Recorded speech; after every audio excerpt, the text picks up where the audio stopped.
Hey guys, this is Javi from Marsh Sessions. We're here in South Louisiana. We got Mike Crawford here from Crawford Flies, Todd Monson from Louisiana on the fly. We got Jimbo over there, Mr. Marsh Bum on Instagram, and then we got Carlos Fabrega at the end of the bar.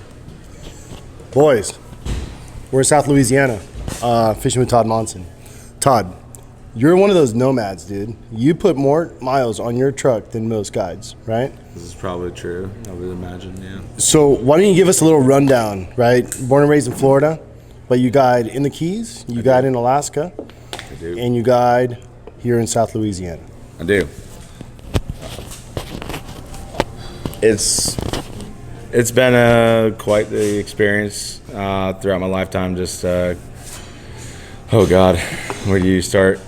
Started my career where most people dream about ending their career is in Islamorada, and came here about 11 years ago, and it's just been just an uphill all the way, and bringing in y'all or God, I don't even know how did we all come together? Like that was. I think we met, through my brother, right? I think Carlos fished with you first in the Keys. Oh, God, of course. Well, we have a story about being double booked. Carlos will take care of that in a minute. But yeah, so we met through my brother. And then you told us about South Louisiana. We came here, 4 or 5 years ago, something like that, and we just keep coming back every year. But I think one of the cool things for me that I really appreciate of you is the fact that you don't just guide here. You actually mentor, right, up-and-coming guides who are now really, really good guides. That's a touchy subject. Yeah, absolutely. I would say that there's been moments in the career there, guides have shown up. You're never going to stop that, and I get it. We try to keep it as quiet as possible, but obviously, word of mouth is what it is. I would say that when guys show up and they're cool and everything, and we just click, yeah, absolutely. I've, brought in a crew of guys, and I think we do a bang-up job. I think that all of them are, super fishy dudes and are very consistent. My goal as a guide has never been I want to be the best. I think that's a crazy notion. You never be the best at anything. I think that you're always learning. I think that you can learn from other people, no matter whether sometimes it's clients. I think that you can learn from all your buddies and guides and this and that and everything else. And I think that when you have a crew of guys that you work hand in hand with and that you mesh well with, everybody makes everybody look good at. And I think that's important. I think that having the guy, having team effort. That's where it's absolutely. So, but you're also at the same time you're actually giving back, right? Yeah. And we're not talking about giving away the farm because of course it's such everybody's a tough got their thing spots to talk and stuff. about because and it's right. I don't want anyone to look at me. Line. I don't want to be looked at like as I'm the one that segue their career, and I think that they made their decision to be here long before I just was a factor. Right. You understand? Yeah. And so I think that it's, people show up, they're cool, everybody's meshing together. I think that when you have that kind of camaraderie is super important. You come to the dock, everybody's cool with each other. Right. Everybody's talking, and not necessarily like, oh, you went here or I went there. It's, hey, I saw some fish in some clean water. I did this, that, whatever. Yeah. Not necessarily like, hey, this is where I went. This one spot is belly crawling. Yeah. Yeah. Right. So I think when you have that situation where you do have guys that you can kind of lean on a little bit, it's only for the better for you as clients or whatnot. See, you know what? Like the best. I think everyone the best, shakes hands. I think the best part about Louisiana is that it's not like Islamorada tarpon season. Like you either caught them or you did it, right? Right. Like, and most people are gonna come home empty-handed. That's tarpon season. Here, it's like I want to be the ramp because I was like, what'd you catch? How many did you catch? Like, you know what I'm saying? Like it's fun. It's like, fun. Like, how big was your fish? Like, everybody's catching. I mean, we've all caught fish every single day.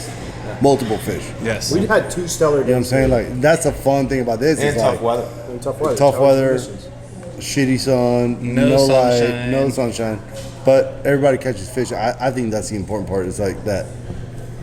You're stoked at the ramp, like, hey, what'd you do? What'd you do? You know what I'm saying? Like, it's totally different. Tarpon season is like, you either got them or you didn't. And that Wait, hold on. I want to take a step back real quick. This is Carlos, also known as Carl, now as Mike Crawford as W, right? This is Carl. Carl, tell us how you met Todd and how you were, or not double booked. I'm not sure because, true story, guys, I went to the Keys one time with my brother and we showed up a day early.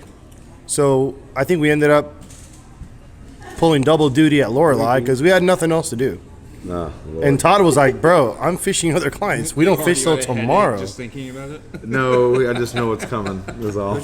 But there's few things are fun. Yeah, but few things are funnier, I think, than having Carl on the bow and Todd on the polling platform. So, tell us that story. That's a long story. It's a long. It's a long story. Dumb it down. I'm gonna short. Make it very I got short. really short. It like long story short is blah blah blah. Make it as short as your mustache. the funniest part was the first time I was about to fish with him, he double booked me, so I didn't fish with him. I fished with Mike Alfano. That's how I actually met Mike Alfano, which was awesome. Actually, that sucked too. Fucking first day, we're like, oh yeah, let's go fish. And dude, this fucking wall of gray clouds come up from the horizon. I was like, yeah, we fished like 2 hours, and I think Island Rod was like 2 feet underwater. For the rest of the time I was in the Keys. Like we canceled that trip and we never fucking fished again. I think that was the year that you went down. There's a couple Yeah. guys from Japan, I think, flew Yeah, to the Keys. this dude Didn't from fish one day. Japan. I met this dude in Japan. He goes, man, I saved 2 years to come here Didn't to fish one tarpon day. fish. And he got fucking ringed out. I was like, oh, wow. Like, that's a lot. That's rough. That's a lot. But On the flip side. anyway, on the flip side, fast forward next year, Todd picks me up late. He fucking comes to the house at 8. We have the rental. The rental's like fish in, fish out. Fucking guy shows up at 8:30 in the morning. And he's like, man, I broke my push pole yesterday, so I'm picking you up late because the push pole store is right next door to our house.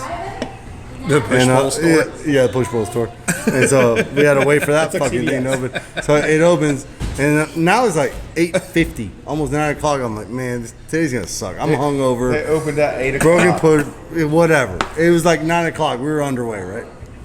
So we get this first flat, and like we see a string of fish coming, and then I send one out as far, 15 feet as far as I can catch. 20. I was gonna give you 20 foot. But And I start two-handing this thing, and the next thing, the thing eats, and it ate, and then my whole rod falls apart, like all of it. A knot went through it. Like, not went through it. And You know, it's unfortunate that that video is on the it's me and just It really is. me in the butt section, and then he's like, I'm like, help, and my running lights got. Help me. Help. He's laughing his ass me. off. Todd, I need help. It was I classic. was like, It was. I'm like, somebody help. There's nobody else to help but him. Someone do He's like, I'm something. coming down, so he fucking comes down. And I'm like trying to take this knot apart and shit. Like, and then this fish jumps out of the water. I'm like, this thing is still stuck. I can't believe it. And I couldn't believe it. Finally, put my rod back together. we put the please. rod back together and we come tight. I come tight on this fish. And 45 minutes later, we land him. I was like, well, this can't Biggest happen. tarpon you ever caught. Biggest time of my life. And then she went away, right? We unhooked her, like we took pictures and all that bullshit. And then and Was that when you were like, just take me to the said- sandbar? Yeah, no, Todd's like, hey, maybe we can run up north and go bone fishing. I said, nah, we're going to sandbar. And then I called Megan, and Megan's like, oh yeah, we got the sandbar fucking charter captain and stuff. We're going to the sandbar. I said, yeah, let's go. We're here, we got so a I spot. was like, Todd, we ain't fishing anymore. We're gonna end this. We're gonna end today on a high note. And then, of course, he's in pants, so we pull up the fucking Bass Pro. It's true. He pull up to the Bass Pro. He's like, hey, I'm gonna hop off real quick. And he goes gets a pair of board shorts and comes back in shorts with his pants in hand. He's like, yeah, we're going to sandbar. I said, yeah, that's perfect. We're gonna end this day real quick. That's a great day. That was like a That's hour. probably one of our. That was about Better stories. an hour and a half. Yeah. Maybe. I was begging you to keep fishing, and you said we're going. No, I said, no, we're ending the We're going drinking. I I know. said okay. And I still got that fly in my office on a cork. I got it on a cork. The Wall of Fame. is on the wall of fame.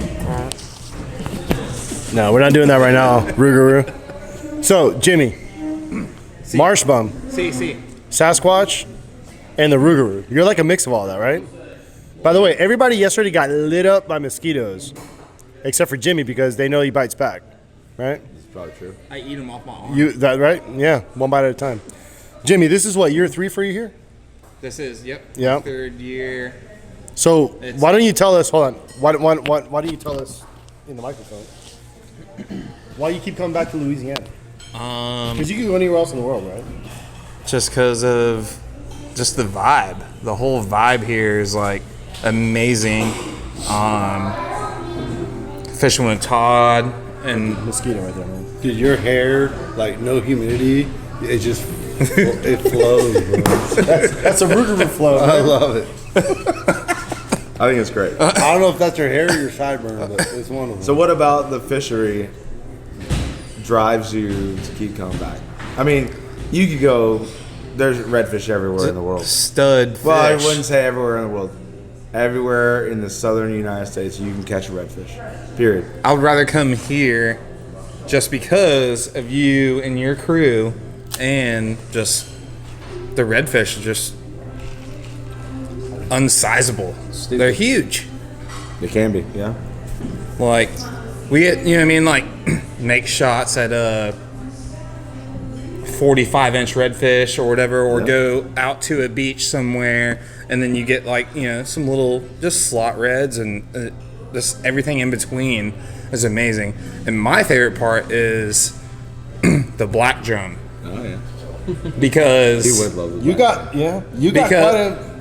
because we don't have we can't fish black drum back in Jacksonville, Florida, like how we do here. propane tanks tailing out of Like water. we get a little puppy drum and shit like I that, get it, but yeah. I mean, But they're not doing you have to like handstands. put like a shrimp out on the bottom. That's boring. Dude, I get it.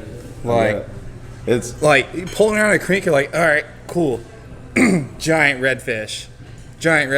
Oh, what's that big old black blob right there? Oh, that's a 45-inch. you know the crazy part Black about drum. this And, like- conversation. And I hate to cut you off, but as a guide, I look past them so often, and I forget that it's not me as an angler. You know what I'm saying? Right. And so there's so many times where you have an angler that's pumped, and you gotta set yourself me. back. Yeah, you gotta set yourself back, and you gotta be like, dude, this is a fish that's 40 inches long. Yep. He weighs 30 something pounds, and he's gonna eat the living shit out of that fly.